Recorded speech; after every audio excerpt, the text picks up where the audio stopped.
প্রত্যেকটা মেয়ের সংসারে এক একটা স্বপ্ন পূরণ হওয়া মানে অনেক কিছু, মানে অনেক আনন্দ। সেই স্বপ্নটা ছোট হোক আর বড় হোক। আসসালামু আলাইকুম, কেমন আছেন সবাই? আশা করছি ভালো আছেন। আলহামদুলিল্লাহ, আমরাও ভালো আছি। এই তো হাজির হয়ে গেলাম আজকের ভিডিওটা নিয়ে। আশা করছি ভিডিওতে একটা লাইক দিয়ে পুরো ভিডিওটা দেখে নেবেন। তো আজকের ভিডিওটা আমি সকাল থেকেই শুরু করেছি। দেখা যাচ্ছে মানে সকালে উঠা হয়, যেহেতু খুব সকালেই মানে উঠি, তো সেহেতু খুব সকাল থেকেই ভিডিওটা শুরু করি। মানে যদি সম্ভব হয়, অনেক সময় তো আসলে সম্ভব হয় না, ইচ্ছা থাকলেও সম্ভব হয় না। আর অনেক সময় আবার দেখা যাচ্ছে মানে চেষ্টা করি শুরু করার। তো সকাল সকাল এই তো নাস্তা বানানো শুরু। রুটি বানাবো, সেহেতু আটা সিদ্ধ করার জন্য পানি বসাই দিয়েছি, একটু লবণ দিয়েছি। এর ভিতরে কিন্তু আমি তেল টেল দিই না। এভাবে আটাটা সিদ্ধ করে ঢেকে রাখতে হবে কিছুক্ষণ।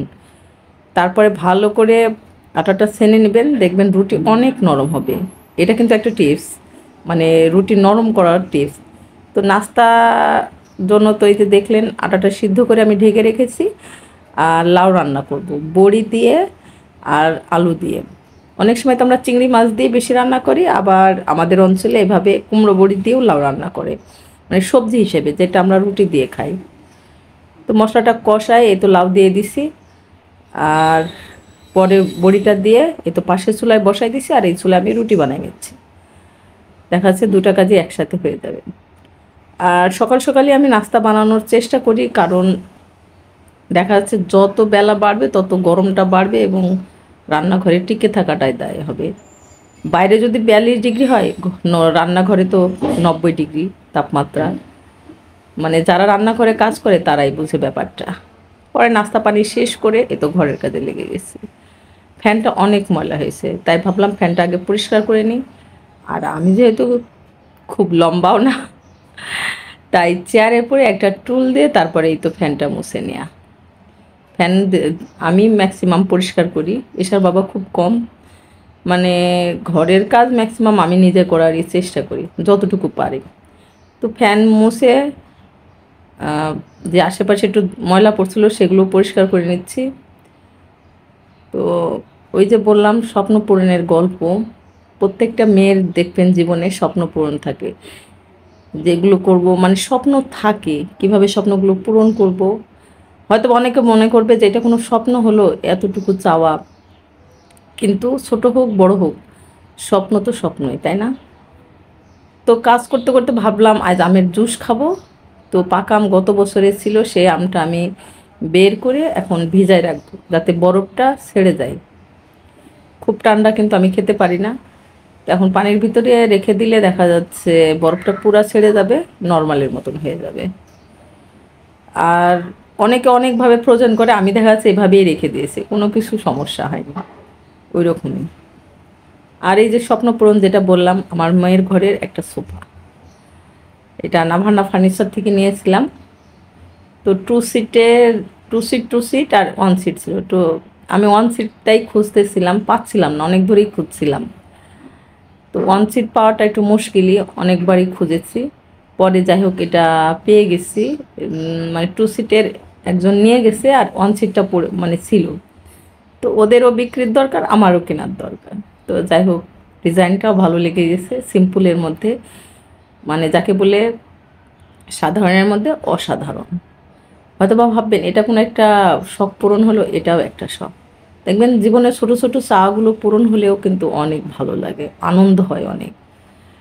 এই সোফাটা নেওয়ার কারণ, এই জায়গাটায় সোফা রাখলে দেখা যাচ্ছে কেউ ওর বান্ধবী আসলে সরাসরি বিছানায় বসে না আসলে সোফার উপর বসলো, একজন চেয়ারে বসলো, একবারে বিছানায় বসে আড্ডা দেওয়াটা আমার অতটাই লাগে না। আর ওখানে যে একটা বক্স ছিল সেটা আমি সামনে রেখেছি, মানে এর উপরে যে আয়না আছে তার নিচে রেখেছি। ওর ব্যবহারের জিনিসপত্র এর ড্রয়ারের ভিতরে রাখি আমি, যাতে সহজে সেটা ব্যবহার করা যায়, মানে পাওয়া যায়। আর এই তো ওই যে বললাম আয়নাটা উপরেই লাগানো। ওর ঘরে দেখা যাচ্ছে আমি ড্রেসিং টেবিলটা না নিয়ে শুধু এই যে গ্লাস সিস্টেম একটা গ্লাস দিয়ে দিছি। এটা জায়গাও দেখা যাচ্ছে কম লাগে, আবার দেখতেও ভালো লাগে, এই কারণেই এই বড় এই গ্লাসটা বানানো। খুব সিম্পলভাবেই বানাইছি, যাতে মানে ধুলা ময়লা যাতে সহজে পরিষ্কার করা যায়। এই তো অনেক লম্বা কিন্তু আয়নাটা, এটাই করাইছিলাম যে ড্রেসিং টেবিল যেহেতু একটা আছে এটাই করি। আর ওর রুমের এক পাশে তো মাথার দিকে একটা প্রিন্ট আছে ফুলের, ভাবছি ওরকম না পাইলেও অন্যরকম একটা প্রিন্ট তার পিছনে একটা লাগাবো, এগুলো উঠাই ফেলে এই দেওয়ালে একটা লাগাই দেব। তো কাজ করতে করতে তো মানে বলতে পারেন ক্লান্তও হয়ে গেছে, আবার গরম অতিরিক্ত লাগছিল। জামটা বের করে রেখেছিলাম সেটা জুস করে নিলাম খাবার জন্য। এর ভিতরে সামান্য একটু চিনি দিয়েছি, একটু পানি আর একটু গুঁড়ো দিই, খেতে কিন্তু অসাধারণ লাগে আমের এই জুসটা। পরে রান্নাবান্নাও কিন্তু এর মাঝে আমি শেষ করেছি। আজ কোনো রেসিপি আমি শেয়ার করিনি। রান্না করেছি গরুর মাংস, মসুরির পাতলা ডাল, সজনে ডাঁটা, আর সকালে যে লাউ রান্না করেছে সে লাউ তরকারিটা, আর রেহানের জন্য একটু মুরগির মাংস। আমার শাশুড়িও আছে তো, তাই মানে সব কিছু মিলাই আয়োজনটা। রান্না করতে আজ অনেক বেশি কষ্ট হচ্ছিল, কারণ এত গরমের ভিতরে রান্না বান্না বুঝতেই পারছেন, যারা করে তারাই বুঝে। পরে গোসল করে আমি যখন বারান্দায় কাপড় দিতে যাই তখন দেখলাম কিছু পাখি এসে কিচিরমিচির করছে, হয়তো বা তাদের পানি পিপাসা লাগছিল। তাই ভাবলাম পানি দিই বারান্দায়। আমার বারান্দার অবস্থাও কাহিল, এগুলাও পরিষ্কার করতে পারিনি। আমি যখন ছিলাম না তখন আমার কিছু গাছ পড়ে গেছে, মানে আমি তো ছোটো ছোটো টবে গাছ রাখি, এগুলো মাটি ছড়াই গেছে, মানে আমি বাড়ি থাকা অবস্থা একবার নাকি ঝড় হয়েছিল, তো সেটা এখনও পরিষ্কার করা হয়নি। আর এক বারান্দায়ও পানি দিলাম, এই বারান্দাতে ম্যাক্সিমাম বেশি পাখি বসে। আপনারা কিন্তু মানে নিজেরা তো পানি খাচ্ছেনই বা শরবত খাচ্ছেন, চেষ্টা করবেন বারান্দা থাকলে এরকম বারান্দায় একটু চাল দেওয়া আর একটু পানি রাখা। দেখেন আমি পানি দিয়ে আসার পরই অমনি পাখি চলে এসেছে। কিছু পাখি পানি খেয়ে উড়ে যাচ্ছিল, আর এই তো পাখিটা আসেই। আর এটা আমার সন্ধ্যার ভিডিও, মানে সন্ধ্যার একটু আগে বিকেলের ভিডিও। একটু তেলের পিঠা বানাতে চাচ্ছিলাম, মানে পাকান পিঠা। তার জন্য 3 কাপ আমি চালের গুঁড়া নিয়েছি, আর 1 কাপেরও কম নিয়েছি আটা। তার ভিতর চিনি দিয়ে দিলাম, আর দিয়ে দিলাম কিছু কালিজিরা। কালিজিরাটা অনেকেই পাকানে দেয়, অনেকেই দেয় না, সেটা তার নিজস্ব ব্যাপার। রান্নার স্টাইল এক একজনের এক এক রকম, রান্না তো রান্নাই, তাই না? আর একটু দিলাম স্বাদ অনুযায়ী লবণ দিয়ে এটা আমি অল্প অল্প করে পানি দিব আর বুলাই নিব, কারণ চিনি যেহেতু দেওয়া হয়েছে তো একবারে পানি দিলে চিনিটা যখন গলবে তখন কিন্তু আরও নরম হয়ে যাবে। সেজন্য একটু শক্ত শক্ত করে মাখায় নিতে হবে ভালো করে। তো এই তো আমি মানে মাখায় নিচ্ছি, দেখতেই পাচ্ছেন আমি কতটুকু পরিমাণে পানি নিচ্ছি। এতক্ষণ যারা আমার ভিডিওর সাথে আছেন তাদের অসংখ্য ধন্যবাদ। যদি ভিডিওটা ভালো লাগে তাহলে অবশ্যই আমার চ্যানেলের পাশে থাকবেন। আশা করছি ভালো লাগবে, কারণ ডেইলি ব্লগগুলো অনেকেই পছন্দ করে। একটা সাধারণ লাইফস্টাইল, সাধারণ জীবনযাপন অনেকেই দেখতে পছন্দ করে।